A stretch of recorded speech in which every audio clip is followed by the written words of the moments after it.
네, 오늘은 시편 2편을 통해서 일요일로 교회 기름 부어 세우신 그 하나님의 계획과 비전을 나누고자 합니다. 시편 2편은 메시아 시편으로 분류가 됩니다. 시편 1편과 수미상관법으로 연관이 되어 있는 두 개의 시편인데요. 시편 1편의 첫 번째 절에 복 있는 사람은 이렇게 시작을 합니다. 그리고 시편 2편 우리가 읽은 지금 2편의 제일 마지막 절에 다 복이 있도다. 그래서 복 있는 사람, 복이 있도다 이렇게 앞뒤 부분이 연결이 되어 있습니다. 그런데 사도행전 4장 25절에 보면 베드로가 시편 2편을 다윗의 시편이라고 인용을 합니다. 사실 1편과 2편은 표제어에 누가 썼다는 기록이 없어요. 그래서 저자 미상으로 알려져 있지만 1, 2편이 연결되어 있고 2편을 다윗의 시편으로 신약에서 인용을 했기 때문에 1편, 2편 모두 다윗의 시편으로 추정을 합니다. 자, 그렇다면 어떤 인생이 복된 인생인가? 하나님을 경외하는 인생이 복된 인생이다 라는 이 주제는 시가서 전체에 해당하는 주제이기 때문에 그 같은 맥락 안에서 나오는 시편입니다. 일요일로 교회 주신 2024년 표어는 하나님은 우리 아버지시라. 한번 다시 해볼까요? 하나님은 우리 아버지시라. 그렇다면 하나님이 우리 아버지 되신다는 것이 성경적으로 어떤 의미를 갖고 있는가? 제가 지금 세일의 특세를 통해서 매일 새벽에 나누고 있고 또 송구영신 신년 예배 때도 이 주제로 말씀을 나눴죠. 그런데 오늘은 좀 다른 차원에서 이야기를 하려는 것입니다. 왜냐하면 하나님이 우리 아버지 되신다는 것은 크게 두 가지 의미를 갖기 때문이에요. 첫 번째는 친밀함의 의미, 나의 아버지 되신다. 그러나 그 아버지가 놀라우신 분이기 때문에 두 번째는 아주 강력한 의미를 갖고 있습니다. 오늘은 이 두 번째 측면을 나누고 싶은 것입니다. 1절부터 3절까지의 말씀 오늘 본문에서 읽어보겠습니다. 어찌하여 이방 나라들이 분노하며 민족들이 헛된 일을 꾸미는가? 세상의 군왕들이 나서며 관원들이 서로 꾀하여 여호와와 그의 기름 부음 받은 자를 대적하며 우리가 그들의 맹 것을 끊고 그의 결박을 벗어버리자 하는도다. 이방 나라들과 군왕들이 여호와와 그의 기름 부음 받은 자를 대적하니 이는 헛된 일을 꾸미는 것이다. 성경적으로 세상은 두 가지 의미를 갖고 있습니다. 첫 번째는 세상은 하나님이 이처럼 사랑하사 독생자까지 내어주시는 구원의 대상으로서의 세상입니다. 근데 또 한 가지 의미는 세상은 하나님을 대적하는 사탄에게 조종을 받아 하나님의 나라를 회방하는 어둠의 세력을 의미하기도 합니다. 에베소서 6장에서는 그래서 이 어둠의 세상 주관자들과 싸우는 것이다 이야기를 하는 것이죠. 그래서 우리가 세상을 어떻게 바라볼 것인가? 이 세상을 무조건 대립의 관점으로 보거나 아니면 무조건 포용하는 관점으로 보아서는 안 됩니다. 세상을 영적 전쟁의 현장으로 이해하면서도 하나님의 구원이 필요한 대상으로 받아들일 필요가 있어요. 그래야만 이분법적인 흑백론에 빠지지 않고 또 인본주의적인 관용론에 빠지지 않을 수가 있습니다. 자, 그런 관점에서 이 말씀을 보면 이 2절에 여호와와 그의 기름 부음 받은 자, 히브리어로 그 기름 부음 받은 자라는 단어가 마사라는 동사의 수동태로 되어 있는 메시아라는 단어입니다. 히브리어로 메시아라고 쓰여 있어요. 하나님이 기름 부으신 자는 과연 누구일까? 1차적으로는 하나님께서 기름 부어 예루살렘에 세우신 다윗 왕을 이야기합니다. 다윗이 기원전 1010년경에 통일 이스라엘을 세우게 될 때 사방으로 그를 압박해서 주변 민족들과 끊임없이 전쟁을 치러야 됐어요. 그때마다 하나님께서 그에게 놀라운 승리를 주십니다. 사무엘하 8장 14절 같이 읽어볼까요? 다윗이 에돔에 수비대를 두되 온 에돔에 수비대를 두니 에돔 사람이 다 다윗의 종이 되니라. 다윗이 어디로 가든지 여호와께서 이기게 하셨더라. 하나님이 함께 하심으로 가는 곳마다 이겼다. 동쪽에 모압, 암몬, 남쪽에 에돔, 또 뭐 아라비아 사람들, 서쪽에 블레셋, 북쪽에 있는 모든 족속들까지 가는 곳마다 이기게 하셨다. 오늘날 교회들이 세상의 비난 세례를 받고 손가락질을 당하니까 교회들이 상당히 많이 위축되어 있잖아요. 근데 교회가 실망스러운 점이 생겨서 교회를 떠나는 성도들도 있지만, 이 교회가 이렇게 세상에 손가락질을 당하는, 이런 무시당하는 자리에 서고 싶지 않아서 떠나는 성도들도 상당히 많습니다. 게다가 팬데믹이 또 치명타가 됐죠. 팬데믹 3년 동안 교회를 떠난 성도가 무려 75만 명이에요. 그런데 현장 예배를 접고 그냥 장기 온라인 성도로 전환한 사람들까지 포함하면 200만 명이라고 지금 추정을 하고 있어요. 엄청 심각한 상황입니다. 우리도 지난 1년간 일요일로 교회를 개척하면서 그런 영적인 어려움들을 경험했습니다. 은혜가 넘치는 곳에 사탄의 공격도 강한 곳이죠. 하도 이제 성도님들이 차 사고가 많이 나고 개인적인 사고가 많이 나는 그런 한 해였어요. 그래서 제가 세일에 특세를 하면서도 운전 조심하십시오, 낙상 조심하십시오. 오늘도 굉장히 살얼음인데 여러분 조심해서 운전하십시오. 고린도전서 16장 9절에 바울이 이런 고백을 한 적이 있어요. 같이 읽어볼까요? 내게 광대하고 유효한 문이 열렸으나 대적하는 자가 많아. 하나님 나라 역사가 강렬할수록 사탄의 회방하는 역사도 강하다는 거예요. 그런데 사탄이 이렇게 압박을 하는 것을 보면 사실은 상당히 긴장을 했기 때문인 거예요. 그러므로 영적 전쟁이 치열할수록 하나님 나라의 찬란한 영광이 기다리고 있는 줄로 믿습니다. 네. 그것이 시편 2편이 세상을 바라보는 관점입니다. 자, 4절에서 6절 말씀 읽어볼까요? 하늘에 계신 이가 웃으시며 주께서 그들을 비웃으시리로다. 그때 분을 바라며 진노하사 그들을 놀라게 하여 이르시기를 내가 나의 왕을 내 거룩한 산 시온에 세웠다 하시리로다.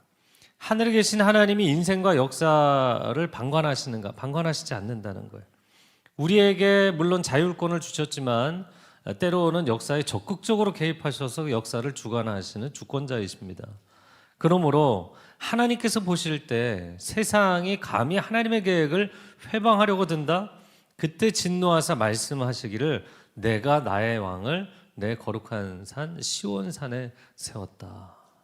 이 선포가 얼마나 통쾌한지 모르겠어요. 사탄이 하나님을 아무리 대적한다 할지라도, 또 세상이 이 악한 계획에 아무리 협력한다 할지라도 하나님은 하나님의 사람을 세우시고 하나님의 일을 이루실 것이다. 네.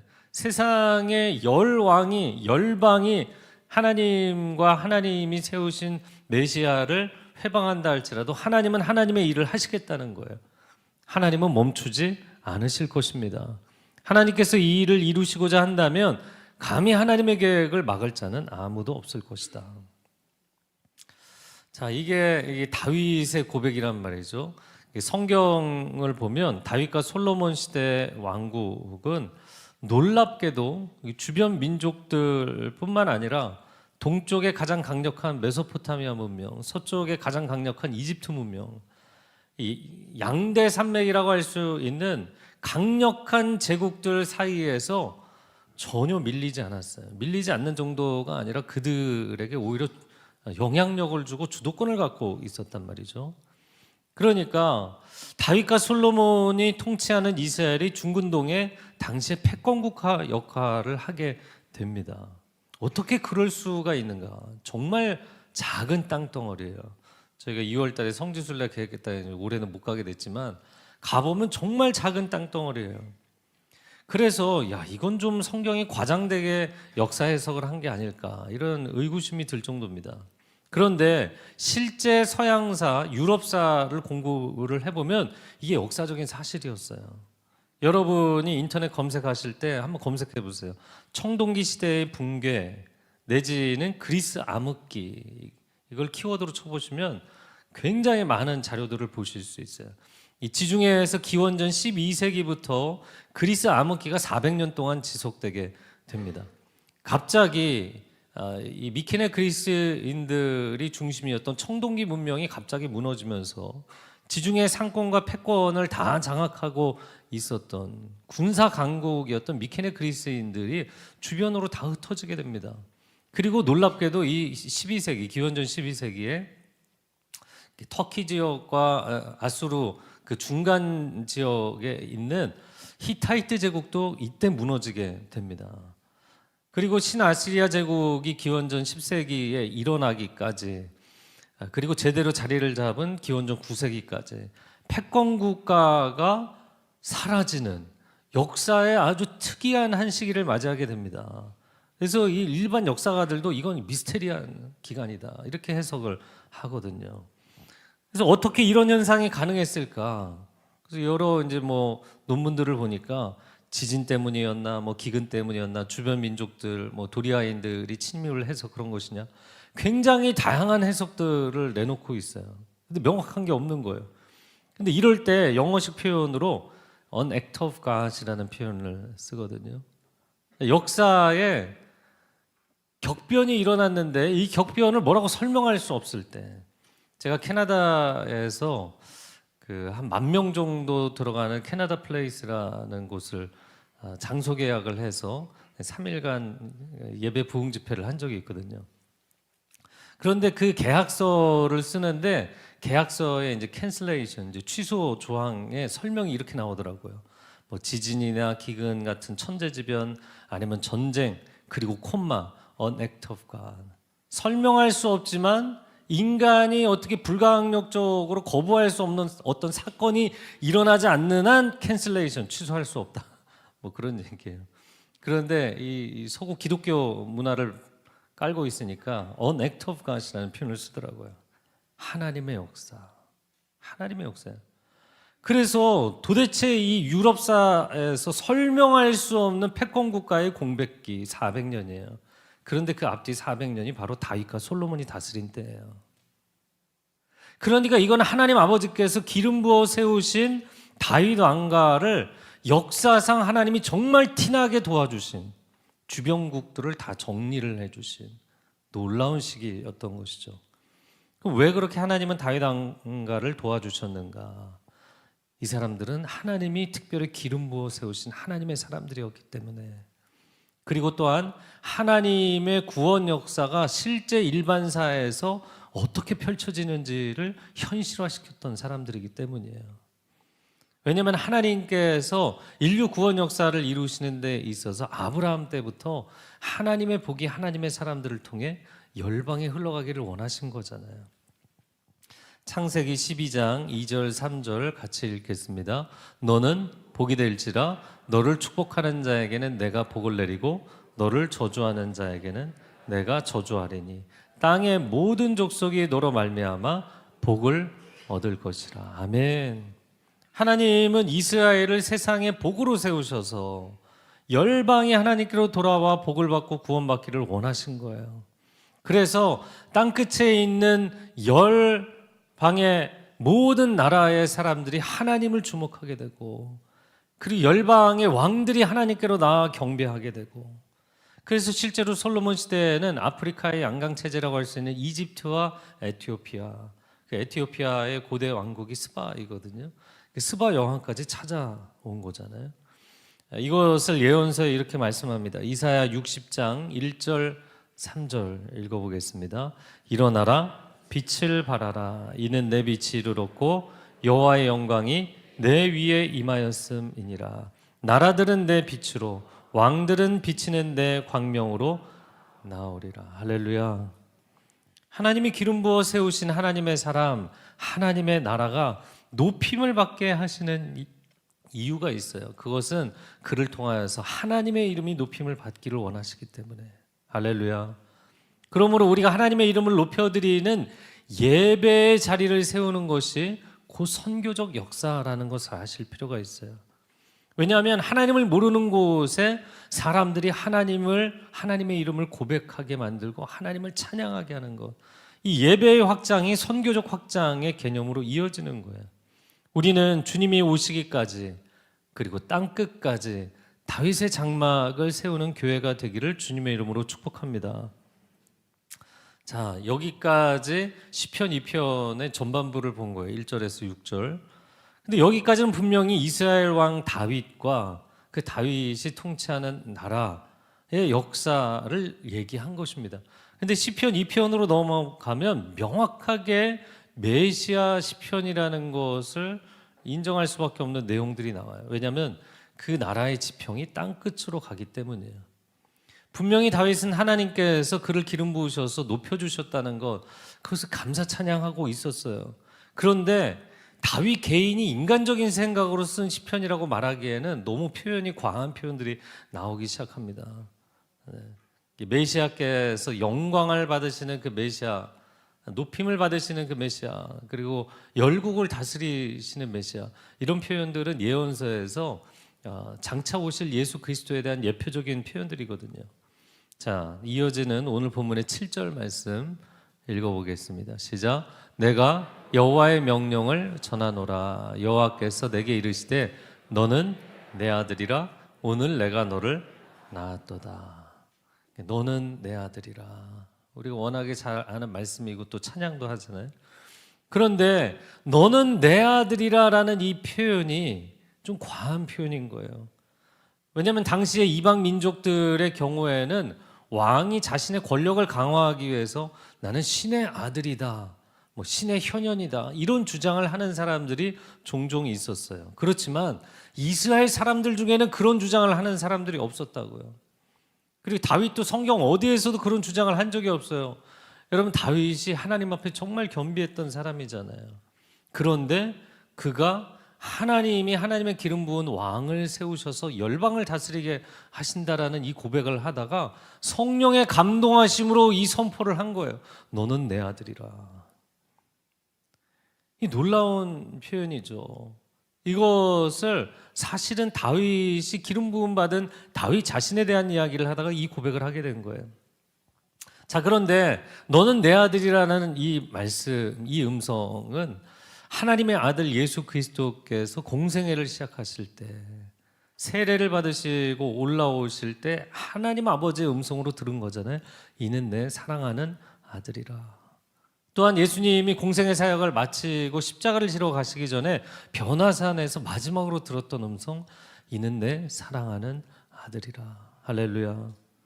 그래서 하나님은 우리 아버지시라. 너는 내 아들이라. 같은 표현이죠. 이 말씀은 친밀함의 의미만 갖고 있는 것이 아니라 굉장히 강력한 의미를 갖는 거예요.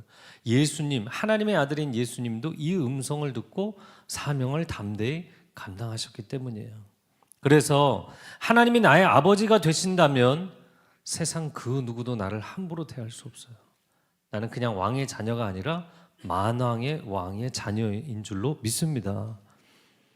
그래서 그리스도께서 오시기 전에 하나님께서 기름 부어 세우신 사람들이 그리스도의 예표적인 역할을 했고, 그 이후에 우리가 크리스찬들이 그분의 역할을 이어서 감당한다는 이 전체 그림을 놓고 보면 Before Christ, 그리스도 이전에는 다윗의 자손들이 기름 부음을 받아서 장차 오실 그리스도의 예표적인 역할, 하나님의 통치, 하나님의 구원을 열방에 알리는 역할을 한 거예요. 그런데 아노도미니, 그리스도 이후에는 하나님의 자녀들, 예수님 믿고 하나님의 자녀가 된 우리들이 기름 부음을 받아서 예수 그리스도의 닮은 꼴로 살아가는 줄로 믿습니다. 이것이 하나님 나라 역사의 큰 그림인 거예요. 자, 그렇게 너는 내 아들이라 선포하신 이후에, 그리고는 하나님께서 우리에게 추가로 하신 말씀이 있어요. 8절과 9절 읽어볼까요? 시작. 내게 구하라. 내가 이방 나라를 내 유업으로 주리니 내 소유가 땅 끝까지 이르리로다. 내가 철장으로 그들을 깨뜨리며 질그릇같이 부수리라 하시도다. 아멘. 내게 구하라. 저를 따라해보세요. 내게 구하라. 저희가 어제 새벽에 나눴던 말씀도 구하라 그리하면 너에게 주실 것이요, 이렇게 말씀한 거예요. 주님이 구하라고 하시잖아요. 근데 만약에 그냥 내가 내 인생 사는 것이고 내 사업하는 것이면 인간적인 수준에서 인간적인 사이즈의 요구를 하겠죠. 그런데 우리는 기름 부음 받은 하나님의 자녀들이기 때문에 하나님 나라의 꿈을 꾸는 것이잖아요. 그러니까 하나님의 수준에서 하나님의 사이즈로 하나님께 구하라는 거예요. 그럼 무엇을 구하라고 말씀하셨는가? 열방을 내게 구하라. 땅 끝까지 너의 소유가 될 것이다. 할렐루야.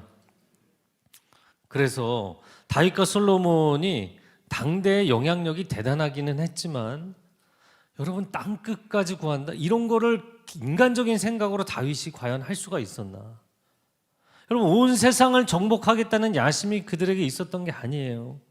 세계적인 제국을 세우겠다고 시도를 했던 것도 아니었어요. 그런데도 성령의 감동하심 가운데 이 놀라운 예언적 시편을 낭독하게 된 것이죠. 왜냐하면 예언서에 공통적으로 등장하는 것이 메시아, 그러면 온 세상, 온 열방을 통치하시는 분, 그리고 온 만민과 민족들을 구원하시는 분. 할렐루야. 이것은 한 개인에게 해당되는 개념이 아니라 장차 오실 구원자 그리스도에 해당되는 개념이기 때문이에요. 하나님의 기름 부음 받은 메시아가 등장을 하시면 하나님 한 분이 세상의 유일한 통치자라는 것을 나타내실 것이다. 이것이 구약 전체의 사상입니다. 다윗이 하나님을 전심으로 예배하며 하나님의 이름을 높여드리자 하나님의 강력한 통치권이 그 역사의 실현이 됐잖아요. 어떻게 이렇게 작은 나라가 유럽사 전체의 패권 국가가 될 수 있냐고요. 이게 상상할 수 없는 일이었거든요. 그래서 이것은 처음에 사람을 창조하시고 사람에게 주셨던 다스림의 권세를 회복하시는 사건이었어요. 인간이 사탄에게 협조해서 타락하고 범죄한 이후에 하나님께서 주신 통치권의 권세를 잃어버렸다고요. 그런데 예수 그리스도께서 오셔서 이 권세를 회복하신 것입니다. 창세기 1장 처음에 주신 권세에 대해서 함께 읽어보겠습니다. 시작. 생육하고 번성하여 땅에 충만하라. 땅을 정복하라. 모든 생물을 다스리라. 그런데 안타깝게도 사탄과 그 사탄의 동조하는 악한 세력들에게 세상의 통치권을 우리가 다 넘겨주고 말았잖아요. 그러나 예수 그리스도께서 오신 이후에 이 모든 것을 되찾으라고 말씀하시는 거예요. 마태복음 28장 19절 대위임 명령 같이 읽어볼까요? 그러므로 너희는 가서 모든 민족을 제자로 삼아 아버지와 아들과 성령의 이름으로 세례를 베풀. 열방으로 가서 열방이 하나님께로 돌아오도록 하라는 거예요. 복음으로 열방 가운데 나아가라 말씀하시는 것입니다. 그러면 어떻게 그것이 가능한가? 사도행전 1장 8절 같이 읽겠습니다. 오직 성령이 너희에게 임하시면 너희가 권능을 받고 예루살렘과 온 유대와 사마리아 땅 끝까지 이르러 내 증인이 되리라. 땅 끝까지. 땅 끝까지 우리의 소유가 된다는 것은 뭐 우리 개인의 소유가 아니라 땅 끝까지 예수 그리스도의 나라가 오리라. 할렐루야. 이것이 하나님 나라의 그림의 완성인 것이죠. 2023년 1516 교회는 개척교회지만 전혀 개척교회 같지 않은 한 해를 보냈어요. 1년이라는 짧은 시간에 5년 10년 걸릴 것 같은 하나님의 은혜를 체험하고 하나님의 역사를 경험했습니다. 2024년은 더욱 놀라운 한 해가 될 줄로 믿습니다. 제가 가족 예배 때 저희 스태프들에게 2024년은 더욱 놀라운 한 해가 될 것입니다 그랬더니 얼마나 사역을 많이 하려고 또 그러냐. 여러분, 우리가 뭐를 노력하고 애를 쓴다고 해서 될 게 있나요? 저 망망대해에서 조각배에 노를 젓는다고 가봤자 얼마나 가겠어요. 성령의 바람에 돛을 달고 가야만 하나님 역사를 체험할 줄로 믿습니다. 하나님께서 이 교회에 하나님의 뜻을 두시고 하나님의 터 위에 세우시고 하나님의 꿈을 허락하셔서 또 하나님의 임재의 기름 부으심을 주신 특별한 이유가 있는 줄로 믿습니다. 올 한 해에도 영적 전쟁은 여전할 것입니다. 그렇지만 하나님 승리의 주도권을 우리에게 허락하여 주시옵소서. 철장으로 질그릇을 깨뜨리듯이 영적 전쟁에서 승리하는 하나님의 사람들이 될지어다. 아멘. 로마서 16장 20절 같이 읽어볼까요? 평강의 하나님께서 속히 사탄을 너희 발 아래에서 상하게 하시리라. 아멘.